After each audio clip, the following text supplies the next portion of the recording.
Patna high court ने गुरुवार को राज्य सरकार को बड़ा झटका देते हुए आरक्षण कानून में किए गए हालिया संशोधन की संवैधानिक वैधता को खारिज कर दिया है।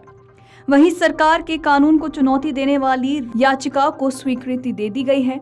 मुख्य न्यायाधीश के विनोद चंद्रन एवं न्यायाधीश हरीश कुमार की खंडपीठ ने विगत 11 मार्च को इस मामले पर अपना फैसला सुरक्षित रख लिया था, जिसे गुरुवार को सुनाया गया। बिहार के नीतीश कुमार की सरकार को आज आरक्षण के मुद्दे पर पटना हाईकोर्ट से बड़ा झटका लगा है। आपको बता दें कि चीफ जस्टिस की अगुवाई वाली पीठ ने सरकार के उस निर्णय को खत्म कर दिया जिसमें आरक्षण की सीमा 50% से बढ़ाकर 65% करने की बात कही गई थी।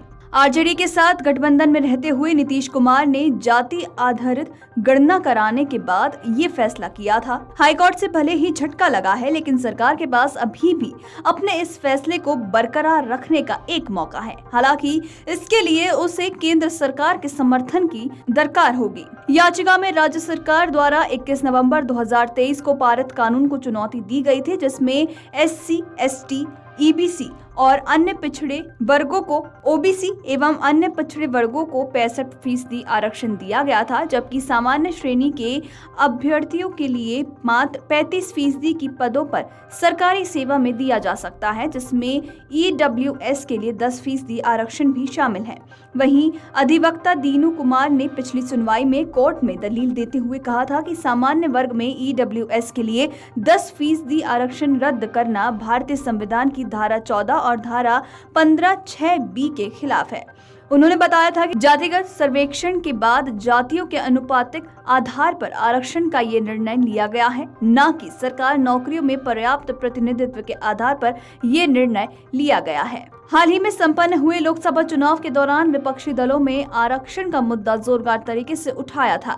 विपक्ष ने आरोप लगाया था कि केंद्र में अगर नरेंद्र मोदी की अगुवाई में भाजपा 2/3 की बहुमत से सरकार बनाने में सफल होती है तो संविधान संशोधन कर आरक्षण को खत्म कर दिया जाएगा।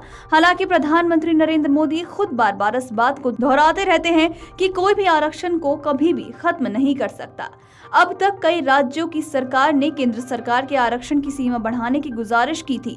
छत्तीसगढ़ के तत्कालीन मुख्यमंत्री भूपेश बघेल ने प्रधानमंत्री को पत्र लिखकर संविधान की 9वीं अनुसूची में नौकरियां और शैक्षणिक संस्थानों में आरक्षण के 76% कोटे की अनुमति देने वाले 2 संशोधन विधेयकों को शामिल करने की मांग की थी। उससे पहले पिछले साल यानी कि नवंबर में झारखंड सरकार ने भी राज्य सरकार की नौकरियों में आरक्षण की सीमा बढ़ाकर 77% कर दिया था और उस प्रस्ताव को संविधान की 9वीं अनुसूची में शामिल करने के लिए केंद्र सरकार को चिट्ठी भी लिखी गई थी।